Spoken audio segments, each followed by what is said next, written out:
Hello everyone, and welcome to Straight Chilling. Each week we watch and review a horror film for your entertainment. You can send all questions and comments to straightchillingpodcast@gmail.com, and don't forget to keep chilling. Yeah, we straight chillin', serial killing. 5 cold feelings on the mind, got you reeling. 5-star ratings from the floor to the ceiling. If you get your 1 star, no time for feelings. Got a demon DJ, all the 1s and 2s. By the name Elzebub, so don't get confused. So grab a seat by the fire, roast them all in 2. And prepare to hear the legend of the Straight Chillin' Crew. What up, nerds, and welcome to yet another mini-cast in which we, the Straight Chilling Crew, bring you a more bite-sized version of the show you already know and love. My name is Bob, and today I wanted to talk to you guys about a new release. This is actually being put out by Arrow Video on April 21st. It's called Why Don't You Just Die? It's hitting Blu-ray and VOD on April 21st, 2020. This movie right here is the feature-length directorial debut of a Russian filmmaker by the name of Kirill Sokolov. He wrote and directed this movie.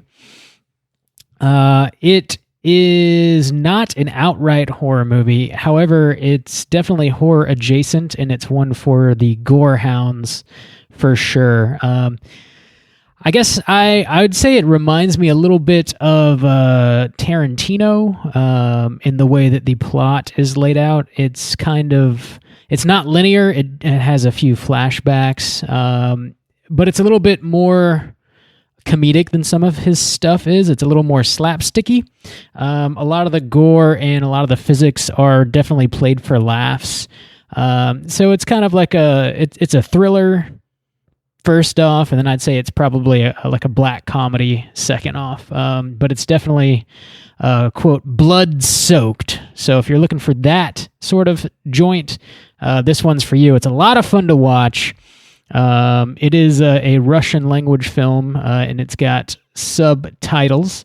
Let's go down a little bit of the plot. I'll keep the first bit of this review spoiler-free as always, since it is a brand new release, and I'll drop that spoiler warning a little bit later on. So essentially, we meet our main character, who's, maybe like mid-20-something fellow. His name is Matvey.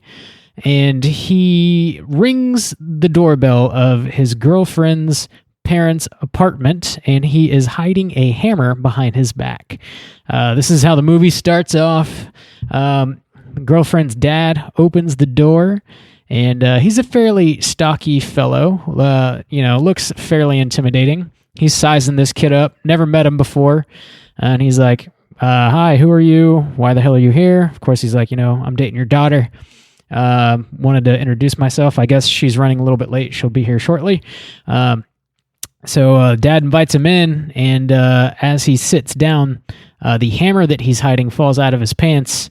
Turns out dad is a police detective and immediately starts sizing this kid up, because who the hell just carries a hammer around everywhere they go? Especially if you're meeting your girlfriend's parents for the first time. It's a little suspect. And the first 10 or 12 minutes of this movie essentially just spirals out of control right off the bat.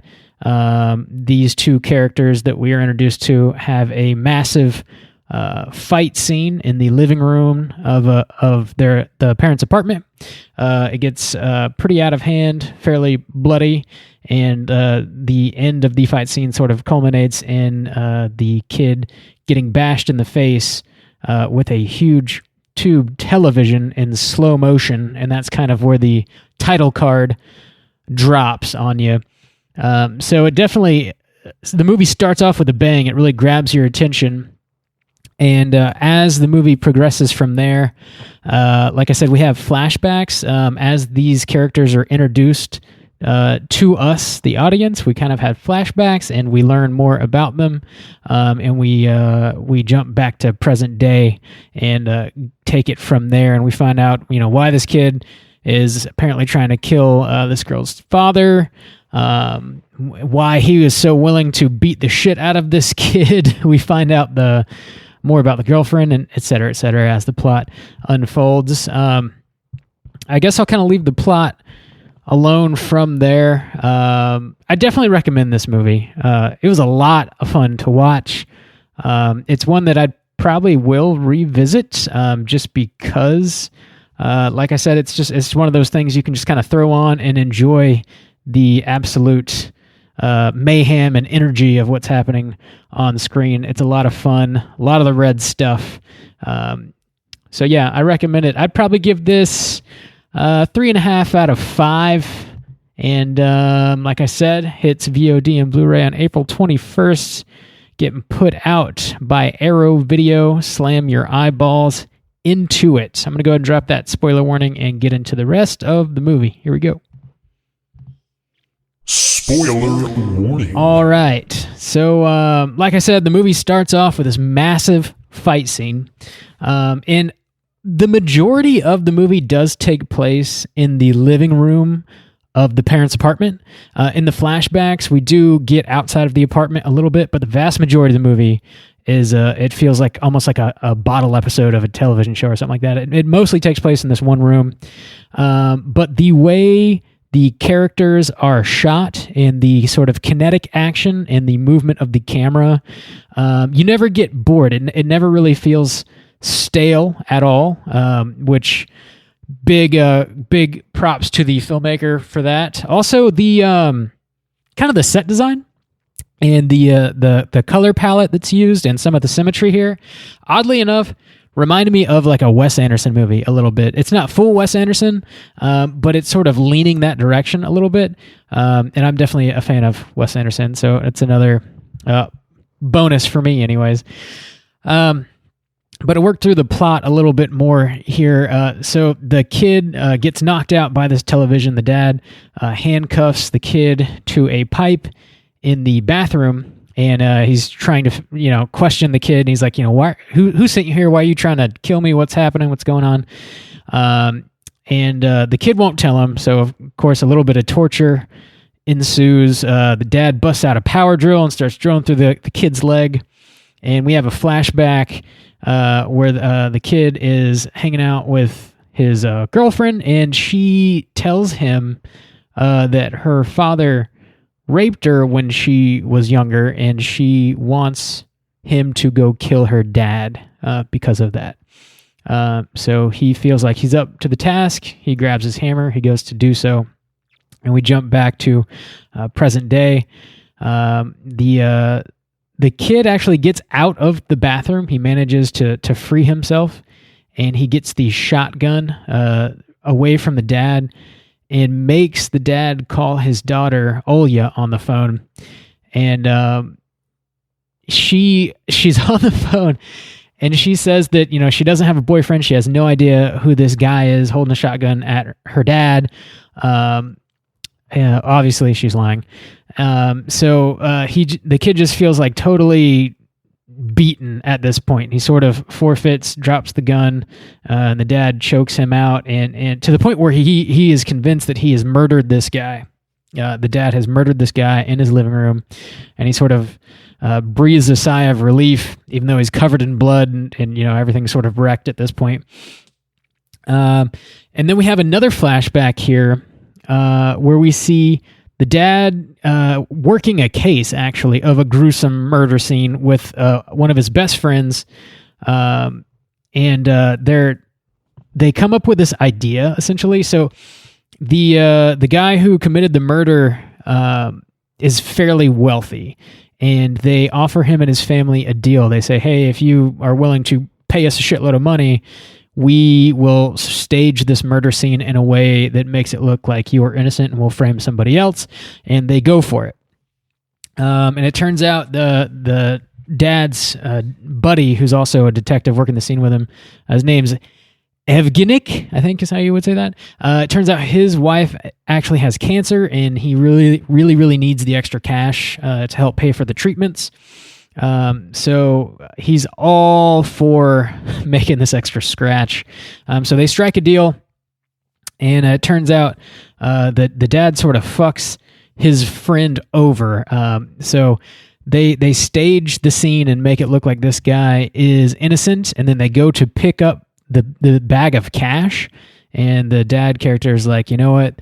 They didn't leave the bag. They lied to us. They didn't pay us off like they said they were going to.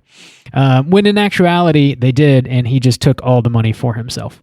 So we jump back to present day again, and it turns out the kid who was choked out, he's not dead. He wakes up, and at this point, the detective that has shown up, the dad calls his buddy to help him clean up this mess, basically to get rid of the body. And he shows up, and the kid wakes up, and the kid mentions the money that he saw a big old sack of money earlier in the movie, and Evgenik is like, "What the fuck? What money? What are you talking about?" Apparently, we did this deal and we got screwed over. They didn't give us any money. And the kid tells him where the money is. He finds it. And obviously, the two detectives are at odds with one another because we find out Evgenik's wife has since passed away from cancer. They couldn't afford all of the treatments that she needed. And the dad is a huge piece of shit in this scene specifically. And he says, your wife gave up long ago. We all know she was going to die anyways. And so I did you a favor. I kept you from wasting all that money. And now we can just split it down the middle and you can go spend it on all these, fancy things and do whatever you want to do instead of just wasting it. The dad actually ends up shooting his friend with a shotgun in the stomach. And we think that he is now dead. And as this happens, Olya, the daughter, arrives and sees that her father has just shot his friend in cold blood. Dude's a real piece of shit. The family kind of starts hugging it out. They're trying to figure out what the fuck's going on. And then Evgenik wakes up. I mean, he's bleeding profusely from his stomach, and he stands up and pulls a picture of his wife out of his breast pocket and delivers this really heartfelt monologue about a dream that he had regarding his wife. And all the while he's doing this, he's coughing, and as he's coughing, blood is spurting out of the holes in his chest and his lungs, and the blood is just falling all over the dad's face. It's pretty gruesome, but also very funny. Like I said, all the gore really is played for laughs in this movie. And then we sort of enter into an Olya flashback at this point. So we were finding out about the daughter. She's working at a local theater. She's an actress, and she's also a part-time server at a Japanese style restaurant. And it turns out that she is late to her serving job, and her boss fires her. And then she's essentially hard up for cash. The boss fires her and then offers to pay her money for a hand job, and she just beats the shit out of him, which is pretty funny.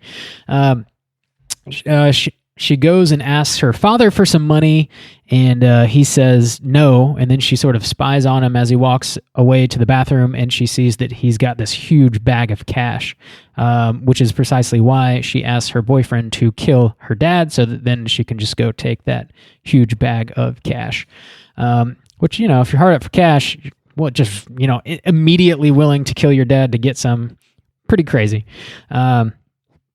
So we're back to present day again. The mother figure, who doesn't do a whole heck of a lot in this movie. She's actually, it seems like she's trying her best to remove herself mentally from the situation. And she does a fairly decent job at it. And then we get to this point in the movie where she just has had enough. She excuses herself and walks to the bedroom and hangs herself from the ceiling. The daughter walks in and sees her mom hanging there and screams, and then the rope snaps and mom falls and bashes her head on the dresser, and blood is just sort of shooting out of her head. The cops show up at this point because a neighbor called about all the commotion, all the shotgun blasts and whatnot. Olya is the only one not covered in blood, so she is given the job of having to get rid of the cops. She smooth talks them a little bit, and they see a a little bit of blood on her hand, and she just says that she started her period recently, and they buy into that, and they head on out. They get the hell out of Dodge. So the dad at this point really doesn't show any remorse over the death of his wife, and that bothers his daughter a good bit. She confronts him about it. He, again, just really doesn't show any emotion. So she ends up shooting him in the stomach with a shotgun. Just before he dies, he shoots her in the neck with a pistol that he had, and, blood is just flying everywhere. It's raining blood. All the while, it turns out the main kid is still alive, even though he's been, shot, beaten, stabbed, choked out. Thrown through a wall. He is still alive throughout this entire movie. He's the only survivor of this whole ordeal, and he manages to grab the sack of cash and pieces out with it. So that's pretty much how the movie ends. It's a relatively short movie. I want to say it's about hour 35 minutes, roughly. So it's fairly tight. There's really no fluff. The movie moves real quick. The characters are pretty interesting and fairly fleshed out. Like I said, the only character you don't get a whole heck of a lot of information on really is the mother character. It's got this like musical theme that sort of repeats throughout the course of the movie, and it's sort of like fun and almost dancey a little bit. It's very rhythmic, and it fits the tone of the movie really well, I would say. It's the whole movie is really, it's very stylish. It sort of stands out, even though it's very much like happening in one room. It just sort of pops in a really nice, stylish way. If you like Tarantino, you're gonna like this movie. You really are. I feel like that's the best way to sum it up. Again, I recommend it. The Rotten Tomatoes score. There is no user score because the movie technically has not been released yet. However, the critic score over on Rotten Tomatoes is currently sitting at a 97%, and that's with 38 critics' reviews. The critics' consensus says, "As wickedly smart as it is energetic, Why Don't You Just Die should satisfy audiences in the mood for a gore-soaked good time." I do agree with that. As far as cooters go, it's the dad. The cooter of this movie, cooter of the week, if you will, is the dad. If you're unfamiliar, cooter is a character type that we try and identify in each movie. Not every movie has a cooter character in it. In order to qualify as a cooter, you got to hit 3 of 5 points. The 5 points are going to be self-importance, manipulation, sexually deviant. Sometimes they're pathetic, and generally speaking, their attire is bizarre or problematic in a way. I would say the dad definitely hits on self-importance, manipulation, and he's pretty damn pathetic. I feel like anybody who's willing to let their best bud's wife die just so they can make a little extra scratch, it's pretty damn pathetic. That's pretty much all I gotta say about this movie. Check it out. Slam your eyeballs into it. It really is a good time. You won't regret it. Why Don't You Just Die? Hitting VOD and Blu-ray April 21st from Arrow Video. Thanks so much for stopping by, and until next time, as always, all you mother truckers, please keep chilling.